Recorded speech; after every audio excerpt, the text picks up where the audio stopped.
Today, we get to conclude our series, Join In. Now, it's always hard to, well, at least hard for me to find ways to conclude because you spend so much time reading and thinking about a passage, a book, and you think about it all the time, how are you going to communicate it well. So to conclude something, you always think like, how do I land this well so that we can come away desiring to join in? And what we have been doing through these last 2 months is really journeying through the book of Hebrews. And now I use the word journey specifically here because the entire book of Hebrews reads like a sermon about joining in, about journeying, about staying the course, about not abandoning our faith, but stay, join in, keep going. And it really reads like this invitation into a pilgrimage. Into this pilgrimage, like join in, the author or the pastor of Hebrews says, join in, stay in this pilgrimage to the promise of hope. Stay with us, stay the course, join in. And so the author, this pastor, in his sermon, uses a whole bunch of parallels to help us join in, to help us understand how God speaks, how God works, what God has done, and what God promises to do. And he uses the parallels of the Old Testament, of the story of Israel, to parallel with this church's situation, with their predicament that they find themselves in. And so he's constantly comparing the stories of how God worked and spoke to how now he most resolutely speaks in Jesus. And he's reminding them, don't abandon, join in, stay with it. Because remember that? Remember what happened to your ancestors? Remember what happened to people in your lineage? Remember how God came through? Well, that was always leading to Jesus. And look how he's going to come through for you. Because God does what he says. So we find ourselves in the last two chapters of the books. That's chapter 12 and 13. So in your Lectio Divina, in your personal reading this week, if you can spend some time slowly reading and rereading these chapters, they'll be really good. And in your home churches, as you read these chapters, and they're just packed with so much stuff. There's just lots of stuff going on in these last two chapters. So for today, to land our series, to kind of conclude, we're actually going to root ourselves in chapter 12, in the second half of the chapter. So if you have your Bibles with you, if you have the Bible app, you can kind of get yourself to chapter 12, and we're going to jump in around verse 18. But before we do that, as I was thinking about how to conclude the series, and as I was looking at the second half of chapter 12, it just kind of reminded me a little bit of this conversation. Well, it didn't just remind it. He actually engages in conversation around mountains. And I was thinking about my experience that for a majority of my life, I've spent living in the prairies here in Saskatchewan, in Saskatoon. And I personally, I love the prairies. I love the farms. I love the lakes, the rivers. I love the forests of Saskatchewan. There's just so much beauty in our province, in this wonderful land that just offers us this majesty that we can experience. Not everybody sees Saskatchewan that way, but I'm romanticizing it a little bit, but I love Saskatchewan.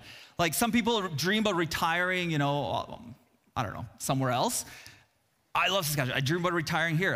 Saskatchewan has my heartbeat. Like I just love this province. And it's just, it has these beauties to it and it has these clear seasons. But I have had the privilege to live in different places. And in my late 20s, Jessica and I, my wife and I, and our two boys who were 3 and 6 years old at the time, we moved to Vancouver. And we moved to Vancouver to go to Regent College to do some grad studies. And it was just an exciting experience for us. We were this young family with 2 little boys to move to Vancouver out of prairies. We loved the prairies. We knew it wasn't a permanent move, but we were like, this is a kind of really great vacation. We're going to experience Vancouver. And we moved there right in the perfect time as Vancouver was preparing for Winter Olympics. So we were right in the midst of Winter Olympics. There was just all this buzz in the air. It was great to have 2 little boys because there was just things to do all the time and to go to. And it was wonderful. And not only Olympics, the following year, my beloved Canucks went to the Stanley Cup Finals, and God was good, is good, and things were happening. And then they encountered evil, and they lost. And this is how I know, friends, that the world is not as it should be, because evil triumphs. It's been 12 years. I haven't let it go. I need help. 2 great years in Vancouver. And aside from all the fun stuff that we were experiencing, just the topography, just the local land of Vancouver was so magnificent. And if you've been there, you would experience just being surrounded by ocean and these amazing mountains. just mountains everywhere you go. And as I would drive down the streets, or I'd be going to a store, you'd have like hills in Vancouver as you drive. And as you crest up above the road, you'd see these mountains poking out all the time. And it was just, I don't have to tell you, if you've been to the mountains, if you've seen the mountains, there's just something about the beauty and majesty that just rises within you. There's just something. I got to hike a few of the mountains there. I was looking for the pictures of that. I could not find them. I don't know. I couldn't find them. It must have been messed up and sweaty and all that kind of stuff. But it's just wonderful. You get up there and you're just in awe, right? Like nobody has to tell you, hey, that's beautiful. Like you just feel it. It's in your bones. You see it. And you didn't have to muster any kind of like effort to believe that it's beautiful. And what was also interesting, though, about living near the mountains and going on the mountains was that at night, what we noticed was that how dark and how quickly dark Vancouver became. Because as the sun went down, or our earth rotated, and the sun started disappearing behind the mountains, it just got dark. And it felt eerie. And it was like, I remember driving, and it was like, are my headlights not working? Why is it so dark? And it was just so different for these prairie eyes that were used to the land of the living skies and all the light that we would have, even in the evenings and even at night. And it was just really dark. And there was this interesting interplay of this grandeur and beauty of the mountains, and at the same time, this dreariness and eeriness and darkness at the foot of the mountain. Now, it's interesting that historically, actually, in our world, mountains and high places would be seen as spaces and locations where our earth would touch heaven, right? Like historically, in space and time, people, our ancestors, would believe that mountains were the place where the land, the earth, would touch the heavens. So there was like this overlap of earth and heaven. And so because of that, mountains were places you would go to meet God. There are places where the presence of divinity was located because it was touching the heavens, right? And so every time people would want to have a spiritual quest or experience to meet God or even see a spiritual person, they would go up the mountains and find their meaning and purpose as they would travel and journey. So these mountains evoke this beauty and mystery as well as eeriness and uncertainty. And so even holy places would be built on the mountains, even idols, all these kind of things that near the mountain's bottom or the top would have these spiritual locations that be found by the mountains. So now, as we conclude Hebrews, we are confronted with the challenge of two mountains. So let's just jump in verse 18. So the author, the pastor to Hebrews, he's saying this to his church, and he says, you have not come to a physical mountain, to a place of flaming fire, darkness, gloom, and whirlwind, as the Israelites did at Mount Sinai. For they heard an awesome trumpet blast and a voice so terrible that they begged God to stop speaking. They staggered back under God's command. If even an animal touches the mountain, it must be stoned to death. Moses himself was so frightened at the sight that he said, I'm terrified and trembling. So the pastor begins, or doesn't begin this chapter, but jumps in this chapter into this passage to his church to tell him, you have not come to the presence of God in this way. You did not come to know God like your ancestors did. You did not come to the foot of the mountain where it was frightening and eerie. Now, what's he talking about? Now, as we've been reading Hebrews, what we have seen is that this author just has all these assumptions that the church he's speaking to knows all these stories inside out. Like they know exactly what's happening here. They know exactly which part of the Bible this is in. They know it's in Exodus. They know it's chapter 19. They know exactly what he's referring to. He assumes that the stories are just front-brain as he just mentions these things. And they just don't happen to be front-brain for us often. So now in the Old Testament itself, as we've been saying, there's a story of Israel, and as they are led out of slavery, as they're led out of Egypt, they find themselves some 2 months later at the foot of Mount Sinai. And Moses goes up to the mountain to meet God. He goes up to the mountain to the presence of God. So we already see how God in his journey and his story, how God meets us where we're at. He meets us with our assumptions and presuppositions, and he meets Israel at Mount Sinai. So just to get a sense of what the author of Hebrews is giving us here, what he's talking about, the strings that he's pulling. Let's just read a little bit out of Exodus and kind of get a sense of what he's talking about. So Moses goes up the mountain. Then the Lord said to Moses, I will come to you in a thick cloud, so the people themselves can hear me when I speak with you, Moses. Then they will always trust you. Moses told the Lord what the people had said. And then the Lord told Moses, go down and prepare the people for my arrival. Consecrate them today and tomorrow and have them wash their clothing. Be sure they are ready on the third day. For on that day, the Lord will come down on Mount Sinai as all the people watch. Mark off a boundary all around the mountain. Warn the people, be careful. Do not go up on the mountain or even touch its boundaries. Anyone who touches the mountain will certainly be put to death. No hand may touch the person or animal that crosses the boundary. Instead, stone them or shoot them with arrows. They must be put to death. However, when the ram's horn sound a long blast, then the people may go up on the mountain. Whoa, right? This is some kind of scary passage here with some scary language, right? Stone them, kill them. And in the midst of this language of preparation, prepare yourself. Take some days to prepare yourself, to clean yourself, examine yourself, be ready, because God will reveal himself to the nation. But don't take it lightly, because God is holy. And he simply can't be near sin. He can't be near brokenness and death. So prepare yourself. Prepare yourself. And so as he's talking about, we can even ask the question, like, prepare yourself for what? Like, okay, we're meeting God, but what do you mean prepare ourselves? Well, we know in the next chapter what's going to happen is God is actually going to give the people the law.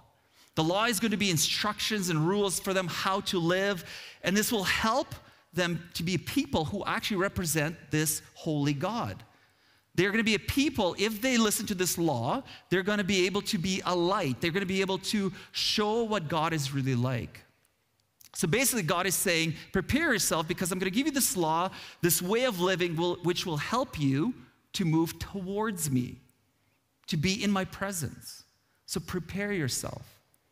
Now, before we keep going in this Hebrews chapter and just like overlook this and just jump ahead, before we get to the juxtaposition of this author's argument where he says, you have not come this way to God, let's just take a moment to think about this Exodus passage that we just read. Isn't this like why people don't like God? Like, he sounds mean and angry and vengeful and kind of scary, right? Really, I have to do all these things or else like people have to kill me if I touch the mountain too soon? Like, what? Why would he act like this? What is actually happening here? Like, give me the Jesus stuff, like grace, peace, mercy. Love that stuff. Like, who is this God at Exodus that's wanting all these things for me? Now, I'm not going to soften this passage. And I've wrestled with this because I'm not going to try to, say, here's how to really understand this, or here's what's really happening here. I just want us to hang on the challenge and the hardness of these words. Because friends, Hebrews is a challenging sermon. It's full of warnings. It has stark language. It should make us pause and go, whoa, wait a minute. Did God really say that? What does that mean? And trust me, all my pastoral desires want to soften and lighten this, explain it away, but the author won't let us. At least not yet, and not in the way that I would want. And maybe not in the way that you would want. Now, he wants us to catch in this stark language a reality here that God is holy. Now, what does that mean? Like, we have these conversations around mountains here, but I think it'll be central to understand this conversation rooted in the holiness of God. Now, holy, like the word holy and holiness, we don't really use it outside of church or religious conversations, right? Like, we have the Holy Bible, we have a holy God, and, that's kind of where ends, or sometimes we use it in a negative way, like, oh, I'm not sorry for not being holy enough or perfect enough. We use this kind of pejorative sometimes. So we don't, I think because we don't, it kind of becomes a foreign word for us. And because it's a bit foreign, it feels religious, feels kind of like at arm's length, like you kind of can grab it, but kind of not. Because of that, it kind of sounds downright offensive. Like, really, does holy mean that God is angry and he's mad and it's just like, if you come into my space and you're not ready, you're going to get stoned or arrows are going to be shot at you. And so I think it's important for us to wrestle with the holiness here, with the meaning of the word holy as we come out of Hebrews, as we conclude our series. We need to come to the terms that God is holy. Now, what does that mean? I think this is for us where we need to go back in order to go forward. We're going to use the same structure that the author of Hebrews has done. We're not going to try to explain it away. We're going to actually go back to understand the holiness of God in light of what we just read in Exodus, and in light of the fact that the pastor said, you have not met God in this way. Now, holiness of God has to be understood through the centrality of the fact that God is the creator and author of all things. He's the creating force behind the whole universe. He's the only being with the power to make the world with all its beauty, with all its majesty. He's the being behind all this mysterious reality. He's the one that created everything from nothing. He's the one that takes chaos and makes order. He takes all that was chaotic and makes all that is good. He makes all things that bring life. This is the meaning behind the word holy. He is set apart. There's no other being like him. He does all of these things that no one else could do. And in the midst of all his creating, in the midst of all this majesty, there's a pinnacle of his creation, which is humanity. And then he says to humanity, this is very good. You are very good. You are very good. Now, what do you feel when I say that you are very good? What's the thing that rises up when some of you be like, finally, you've noticed. But maybe I would wager that for many of us, it's like, well, if you knew me, you wouldn't say I'm very good. I'm not sure if you would even say I'm good if you really knew me. If you knew all the things that my heart holds, if you knew all the things that my mind has thought about, if you knew all the things that I carry in my being, you wouldn't really say I'm good. But yet, when we go back, we see that intended purpose of our creation was to be the image bearers of God. Meaning we are very good. We reflect God, and we were made to be with him in his presence. God's creation was always meant to be in God's presence. It was always meant to be full of life. The holiness of God, the mystery, the majesty of God is that he made all things to be with him and to have life. And it's humanity that steps out of that original order. It's humanity that says, I want to decide for myself what's good and right and what's bad. I'm going to make it up to me what's good and what's bad, not up to God. So it's humanity that steps out of this goodness and death is introduced. Like Abel's blood, the brother of Cain. Cain kills his brother like 4 pages into this story. God does all this majestic, beautiful thing. He's so good. And we step out and death is introduced. So holiness, God being holy, has to do with all of goodness of God and his opposition to death. And so now Israelites who find themselves at Mount Sinai, there's bugs everywhere. Sorry about that. I think last week one landed on me, but I didn't want to stop. Anyways, I was right in a good moment here too. All right. Creator of all things, God does all these good things and we step out of it. And now Israelites who have been in slavery are at the foot of the mountain getting ready to hear God. And he's giving them the law, and the pastor stresses that at the sheer majesty of God, he stresses that all of creation right here in this moment, his presence and his goodness, as they need to prepare themselves because they will be exposed. Their hearts, all those things will be exposed before the goodness of God. So prepare yourself. Prepare yourself. And this is where then the pastor juxtapositions that experience with the mountain and God's holiness with his church's experience and their mountain.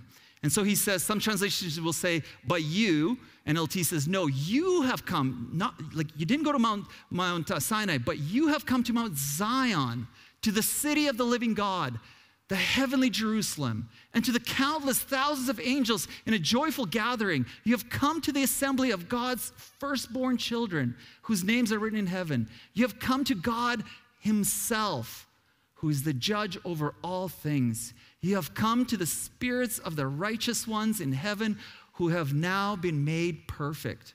You have come to Jesus, the one who mediates the new covenant, the new promise, the new agreement between God and people, and to the sprinkled blood.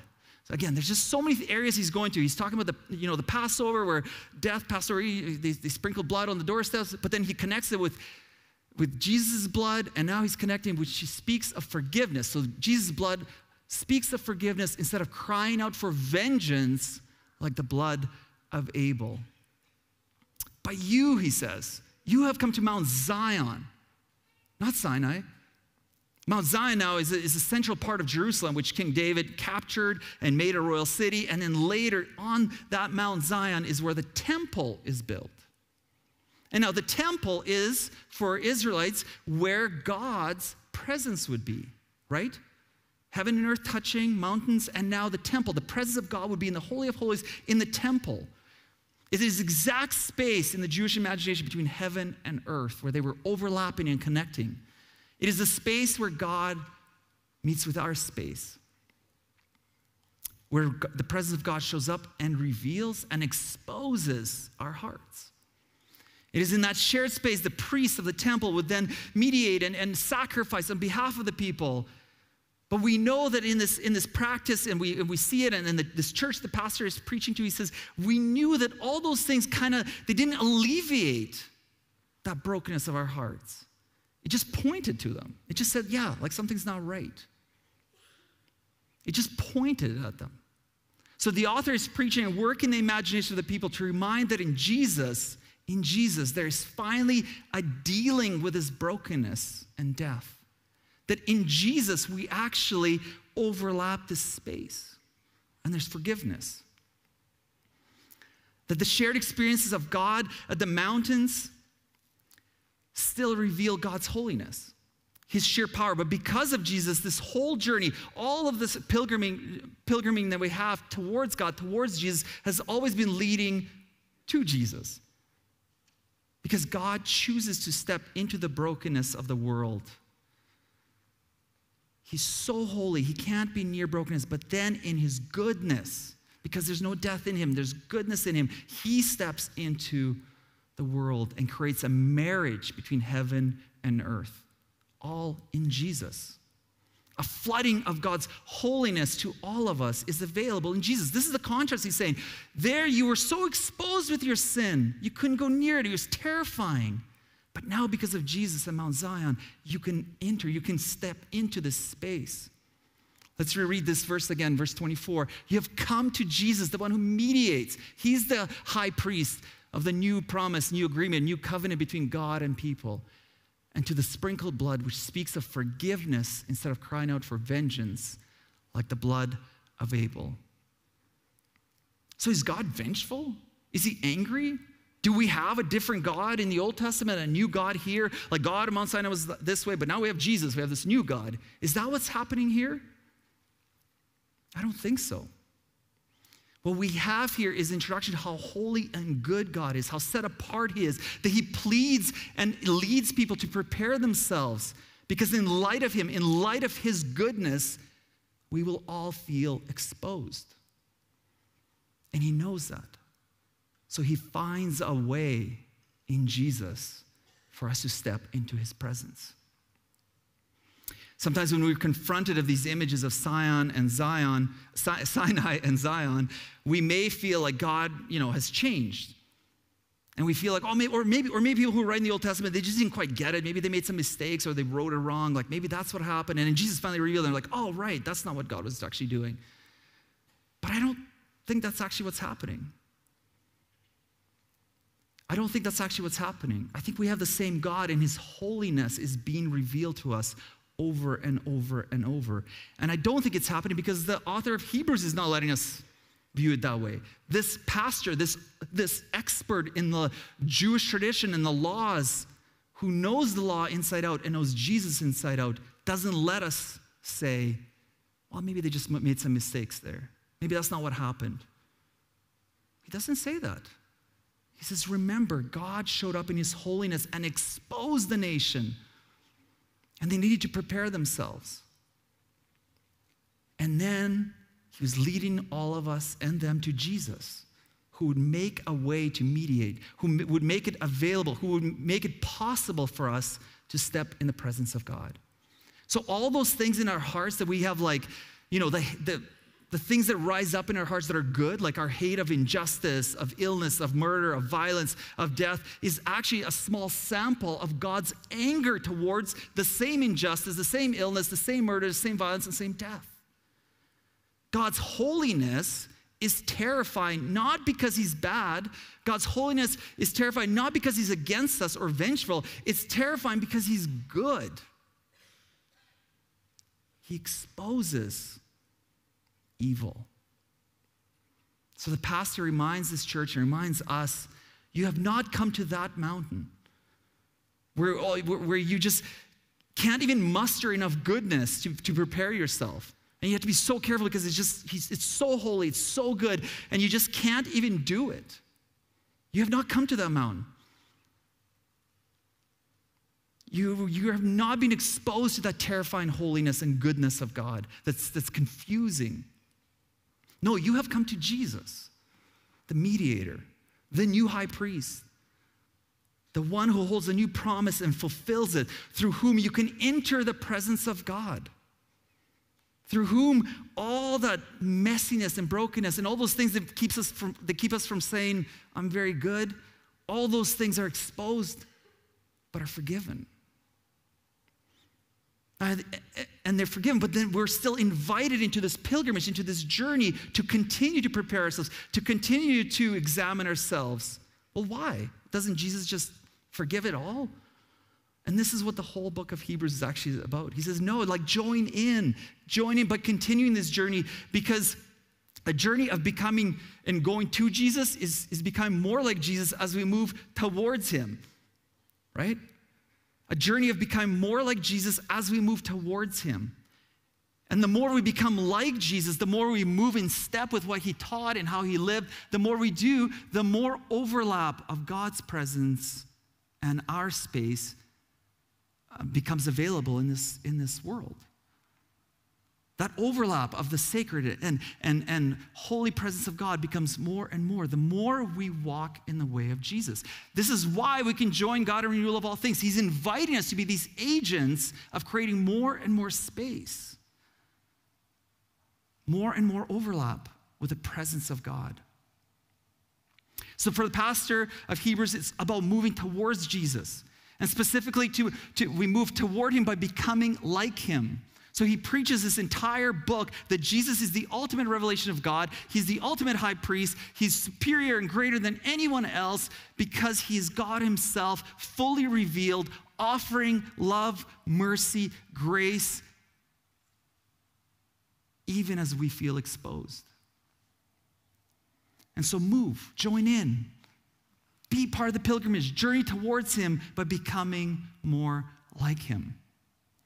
This, friends, this Mount Zion, this journey, this is a journey of becoming holy. God is inviting us to be holy like he's holy. And he takes us who feel unworthy, who feel unholy, who feel exposed in light of his goodness, and he says, I'm making you holy. This is the good news. That despite all that stuff that rises up in us, despite all the things that we've thought or done or carry in our hearts, God says, I love you. And in Jesus, you can be in my presence. because I'm making you holy. Friends, are you listening? This is good news. So we have to wrestle in this journey because all of us actually live on one of these mountains. When we look for meaning and hope, when we come to God's presence at one of the mountains, we actually are in those spaces. And when we're looking for God's presence and we're like, where are you, God? Sometimes we come with all these things. I need to do this and this and this. I need to prepare myself, and then maybe God won't like hurt me. Or do we come to God in Jesus, recognizing that there's grace offered to us, and so we step into that grace, but we don't take it lightly. We actually begin to live in grace. We live on one of these mountains, all of us do, and we will feel exposed. Our hearts, our minds in the presence of holiness will be exposed, and we have a choice. We have a choice in that moment. When we feel exposed at the foot of the mountain, when we feel exposed at the holiness and goodness of God, we have a choice. Will we humble ourselves as the holiness exposes all of myself before God? And will I humble myself to Jesus and say, I am messed up and I need your help? Will I humble myself at the Mount Zion and say, God, I just need you. My heart holds so much violence and I can't heal it on my own. All that exposing, will I humble myself before God and accept his grace? A grace that he joyfully, as we read, wants to offer to each person. And this is why the author is like, do that. Enter the Mount Zion. Humble yourself. Receive that grace because God, join in because God does not want you to be abandoned. God does not want you to be lost. Because Jesus is God's answer for our inability. So will I humble myself? Will I step in and say, yeah, I need you, Jesus. In light of your good, in light of your holiness, in light of your incredible majesty, I see the brokenness and I want to be healed. And so I humble myself. Or do we find ourselves on the other mountain? When we're exposed, but we get angry and frustrated. Who are you to judge me, God? You don't know the life I lived, or if you did, why didn't you help me differently? We dig in our heels and we get angry and we say, I don't need this. I don't need this. I don't need to be exposed like this. I'm going to go back to Egypt. I'd rather go back to those things. I had food there. I don't need this. We have a choice because we find ourselves on these two mountains. Friends, in light of that response, the holiness of God, in light of that like pushing away and judging, I don't need this God, in light of that, the holiness, the purity of God becomes terrifying. Not because he's out to get you, not because he's vengeful. It's terrifying because he's so good. And so if that's my response, I find myself at Mount Sinai, confused and terrified. And so this pastor is just pressing through and through this whole sermon to join in, don't abandon. You will feel exposed. God is too good for you not to feel exposed. And I know it's scary, but you have a choice. You have a choice to humble yourself. You have a choice to recognize that you need God's help. You have a choice in the fact that God actually wants to heal you. And so we move with Jesus by becoming like Jesus as we move towards Jesus. All of this happens in our humility when we recognize that brokenness and we say, yeah, I need help, Jesus. Now, paradoxically, when we don't, more fear, more terror, more frustration shows up. The good news doesn't become good news for us because we don't want it. So will we humble ourselves? Let's continue reading as the pastor finishes this chapter. He says, be careful that you do not refuse to listen to the one who is speaking. For if the people of Israel did not escape when they refused to listen to Moses, their earthly messenger, we will certainly not escape if we reject the one who speaks to us from heaven. God spoke from Mount Sinai, his voice shook the earth, but now he makes another promise. Once again, I will shake not only the earth, but the heavens also. This means that all of creation will be shaken and removed so that only unshakable things will remain. Since we are receiving a kingdom that is unshakable, let us be thankful and please God by worshiping him with holy fear and awe, for our God is a devouring fire. Just a lot of stuff in these 4 verses. So who's the one who's speaking? He says, don't turn your ear away. Listen. He literally is concluding this chapter with the way he started the entire book. That God spoke in a certain way through prophets in the past, but now, most resolutely, he speaks in Jesus. He's ending with how he started. Don't turn away. Don't refuse. Don't turn a deaf ear. Turn to Jesus because he's good and he wants good for you. Because if you do, you will miss the purpose and meaning of this whole life. I know, there's a lot of warnings here. It's a heavy ending. But he says, move towards Jesus, the founder and perfecter of your faith. Move towards him, with him, to become like him. Let's read this verse again. Since we are receiving a kingdom that is unshakable, let us be thankful and please God by worshiping him with holy fear and awe. Friends, what this means is when we humble ourselves, we receive a kingdom that is unshakable. What do we mean by this kingdom? Well, for the author, what he's getting at is that we live on these mountains and we all bring our worth and meaning to our lives by situating ourselves in how to make sense of life in light of these mountains. I don't need God, he's angry anyways. Or, I want to receive that grace. And God's holiness exposes us all the time. And he exposes how we make sense of life. He exposes the idols and false ideas that we're still holding on to. Just like Israelites did, like as they wanted to go back to Egypt. The same is today, same God, same holiness, same goodness of God exposes those things in me. And it exposes what I build my life around. And his holiness then shakes out all that's flimsy, all that's not him. So he says, pay attention to what you give your energy to. Pay attention to what you build your life around. Pay attention to what gives you meaning. Pay attention to what you spend your time chasing. What do we do with the time given to us? Pay attention to it. He says, be careful, worship in awe, move towards Jesus, with Jesus, to become like Jesus. But if you don't, you will root your life in a bunch of idols. Wealth, popularity, reputation, sex, success, power, ideologies, being right, self-sufficiency, strength.